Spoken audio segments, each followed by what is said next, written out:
Hello, welcome back to GS channel. Tuy nhiên là bọn cha viên kinh nghiệm sự kể về. Tuy nhiên qua video chắc chúng vẫn xem diuvin.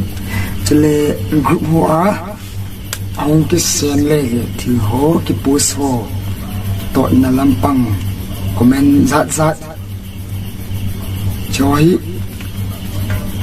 Eina sim khom jong hinti, ipile. Abang nak saya biar telefon, ini jingal je hotel.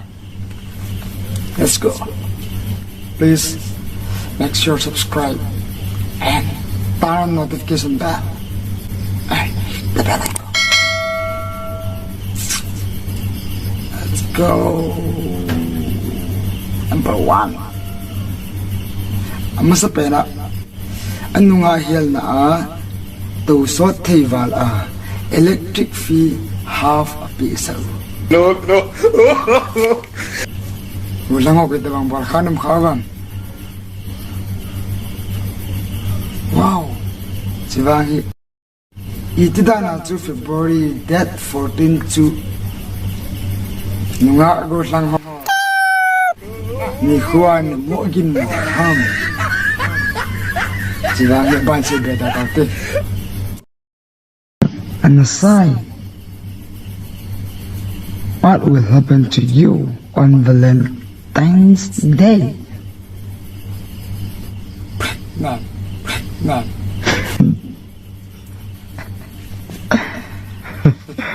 Mel mulu lu sit kiti mo bol ke puin ki mu chi ya wa chu chi pa ve la kan max su tu pe na chu pi chi ba hi nui si wa ho hin abana ve kini ti max hin su le no hello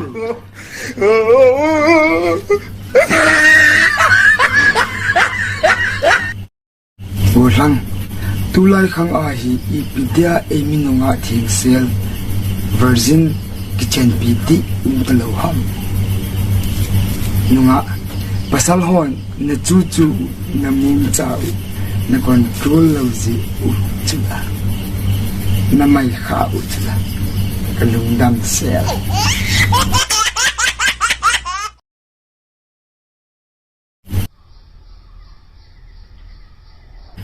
tula sumha dan chu nmei hileng kaphat kai pui comment na langa hingni hoi changsan comment na ai kikizu jong le batna neibol dingen hi vintin sumha dan he other girls in stadium Manipur girls in stadium comment na langa abangka di chun ni mi singzu ane kitzi thang zalen kuite bang phone tha ki cho nom ule nin he sa uvo na charger lui pa khung kila di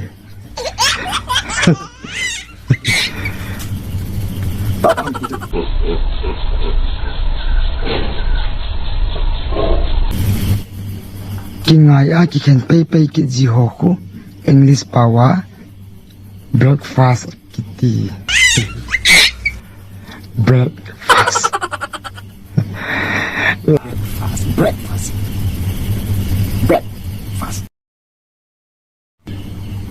kaki muzolo na kika alung sin hi ngol na thei na ti kit leo kaki put got te de hi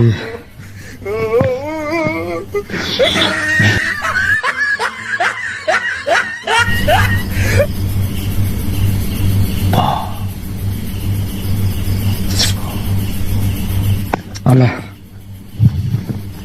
chân ngai diuvin